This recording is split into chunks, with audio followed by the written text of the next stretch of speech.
Je voudrais quand même vous reposer la question. Est-ce que les Russes, aujourd'hui, à vos yeux, sont des ennemis? Non, parce que nous voulons pas et nous sommes pas les Ukrainiens ne pensent pas comme Vladimir Poutine. Hem, mais je vais, je vais dire que, vous savez, les Russes, en russe, on a dit avant que les Russes et les Ukrainiens sont des frères et des sœurs. Parfois, on utilise le mot, en Russie, on utilise le mot malorossi, ce qui signifie les petits Russes, pour parler des Ukrainiens.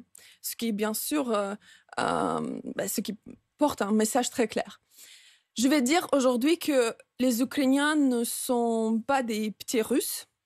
Ils ont montré ça très clairement depuis, avec leur combat très long pour l'indépendance et avec leur soif de revivre leur identité nationale qui était réprimée pendant les années de De l'Union l'URSS. soviétique.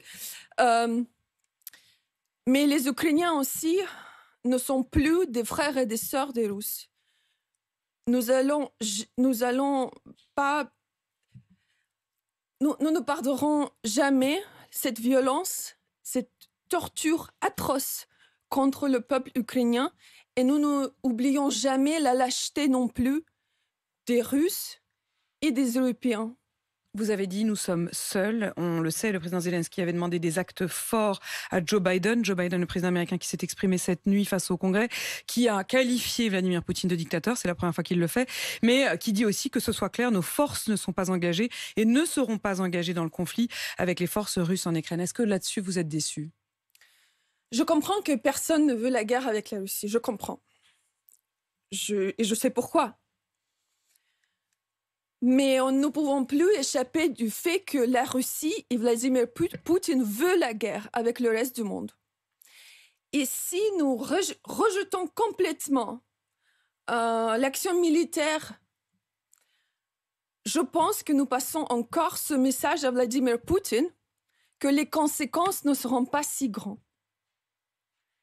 de cette guerre et de cette violence. Après, encore une fois, je suis une simple petite Ukrainienne activiste qui vit avec mes utopies et qui savent maintenant que les citoyens, les civils ukrainiens sont en train d'être tués. Donc je peux simplement passer mon message émotionnel aux dirigeants qui doivent non seulement réfléchir et penser de la géopolitique, mais aussi des civils. Et des civils, votre famille, je le disais, qui est encore terrée à Kherson, cette ville dont la Russie affirme à l'instant avoir pris le contrôle.